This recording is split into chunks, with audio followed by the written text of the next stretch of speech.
Welcome.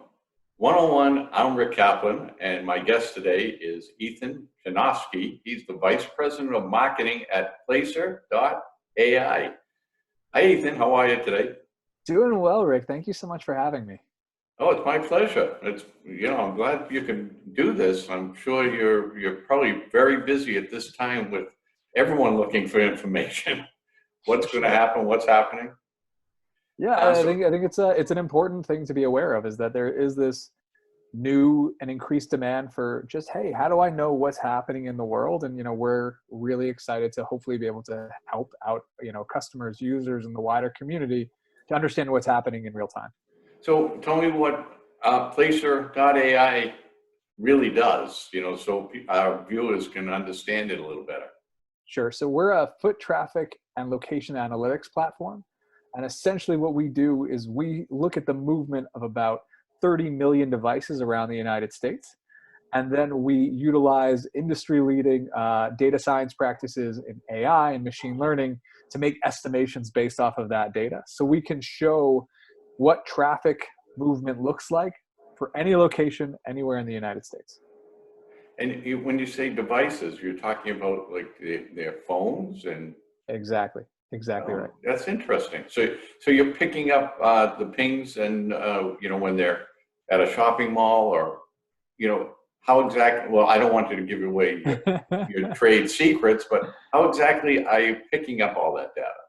No, so exactly. So it's we get this kind of anonymous aggregate data back of, again, GPS pings and a whole variety of other factors from these devices.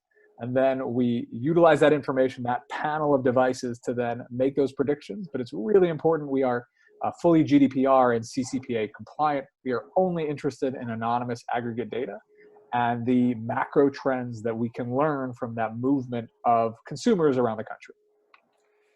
So you're getting a lot of information. So you're probably the best situated company right now for companies to go to find out what's going on at this particular time, as well as maybe moving forward, what's going to happen.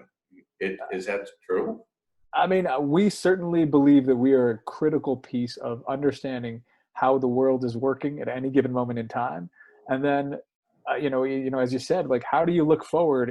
It starts with looking back. So, how do you take the current situation that we're seeing and then look for comparisons in past? Obviously, nothing is just like the coronavirus, but there are things we can learn from consumer behavior in past crises, whether they be regional or, stuff that's affected wider areas, or even what can the build up to the coronavirus lockdown tell us about what are consumers looking for, and then how can folks in commercial real estate, retail, and beyond best prepare so that when we are in that day after coronavirus, they are situated to succeed to the greatest extent possible. So one thing that you probably are picking up is what industry is going to be successful at this time, as well as moving forward. We're in the commercial real estate space. Is that going to be in the, are we going to be still around? So, I mean, I certainly am not in any kind of doomsday panic. In fact, I think that there is a lot of reason to be hopeful. Clearly, this is a crisis unlike any other for the commercial real estate, for most of offline retail. But I think there's a lot of really positive signs that show you that a rebound is clearly going to come. And it's going to come in a way that buoys a lot of shopping centers. But I do think there are real insights that, whether you are an owner, you're working in brokerage or the like, there are insights to take in order to prepare yourself for how to best optimize for that period after. So looking at sectors that have performed better, looking at sectors that were in the non-essential retail category, how do they perform in the build up to the crisis? So where did we see those upticks in consumer demand? These are pretty critical elements to understand in order to get started on that planning period for what comes next. So you didn't have your magic ball to tell me exactly what industry? Because that's what I was looking for. Sure. So you know what? I think grocery is a great industry to look at. Of course, right now. We say that for right now, and it's clear that it's essential retail. Clearly, it's doing well. But when you think about what does that period after coronavirus look like, we're likely heading into a period of tremendous economic uncertainty, if not a recession. And looking at behavioral patterns during past recessions, we know that grocery does better in those periods because people are looking to save money. And it's not high-end grocery, it's that local grocer that you're going to go in to get the essentials. So the Krogers, the Albertsons, the H-E-Bs, the Publixes of the world are really well positioned, not just for right now because they're essential retail, but also for that period after. And even thinking more creatively, if I'm a Wegmans and I have this incredible marketplace for hot food on a regular basis, this is something that I can leverage in that post-coronavirus period to get people high-value meals, because even in a period of economic uncertainty, we still need to eat. And so understanding how to offer that value is really important, and then therefore understanding what are the sectors that are best positioned to provide it on the whole. It's funny, I had a great uncle that was in the food business. He had a small market, and he always said to me, two best things, you got to have shelter and you have to have food. So the food business is a great thing to be in because it's recession proof. I couldn't agree. And you brought up that you need to have shelter. What's another more recession proof industry? Look at home improvement. Clearly, again, also labeled essential retail, so they're doing better now, but do it yourself companies, Home Depot, Lowe's, these players are not likely to see the same dip as everyone else in the post-coronavirus period, because we're going to look to, do it yourself as opposed to outsourcing to a contractor.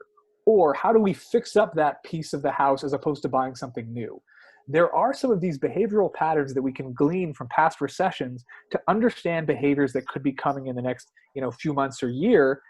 And this is a really critical opportunity to understand it. And then even going beyond that, if you're a retailer who's not in one of those core spaces, what are the elements of those sectors that you can try to copy or understand to apply to your business? So even in apparel, a sector that's hugely hard hit, what do we understand about those behaviors? It's that off price is going to do pretty well and value is going to become a big issue. And so the more you can orient yourself towards those trends, the better situated you're going to be. So you would be a great key for someone that is in business right now and they want to determine, well, what do I do? Do I invest in my business to go in this direction? Do I invest to go to that direction? They would contact someone like you. I mean, we hope to be a great resource for any business who's operating with any real stake offline. Data is going to empower you to make better decisions. And I think it's so important to note that these are interpretations from people. And, you're going to find folks in the industry who are a lot smarter and a lot more experienced than I am. And when they look at this data, they're going to have really clear indications about how they want to take their business. So better understanding what the ramifications might be on a very specific level. And I think this is a unique point in time in the sense that the average crisis hits with a boom, and then you're expected to rebound shortly thereafter. One of the biggest negatives of the coronavirus is that there's this extended period of inactivity. But all you can do is make the best out of it. And in a period of inactivity, you can take that moment to try to plan for what's coming next and to try to prepare for what that future looks like.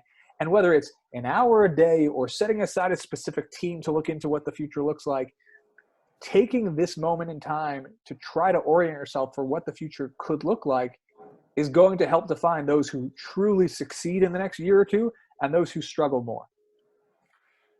Okay, and now for the final question that everyone wants the answer from someone is, do you see any signs of a rebound?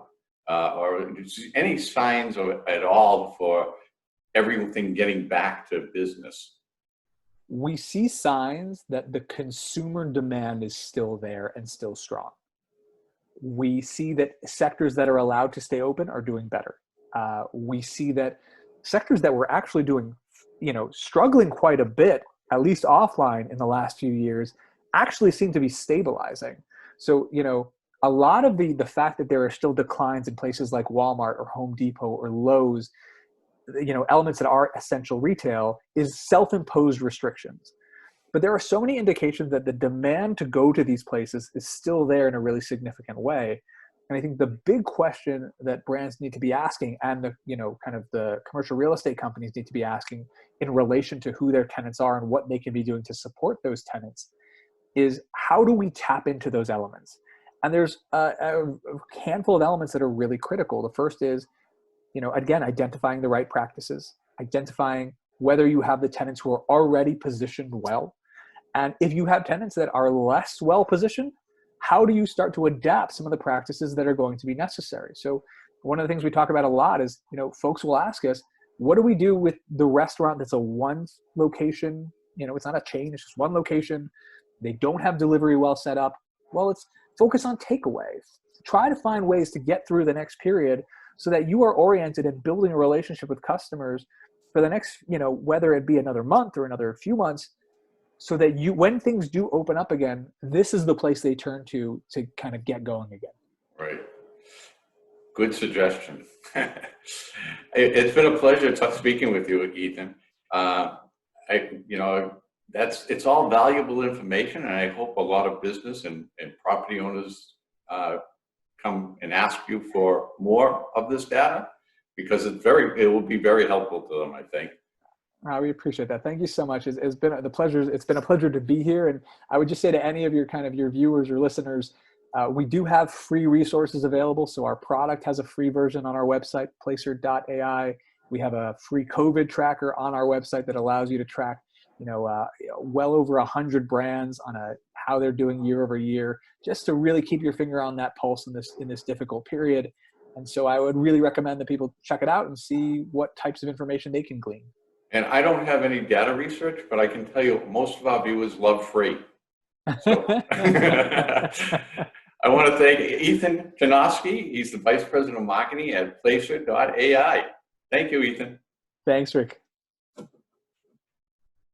Thank you for watching today's interview. If you'd like to be a guest, a sponsor, or even advertise in the New England Real Estate Journal, you'll find our contact information in the description box below.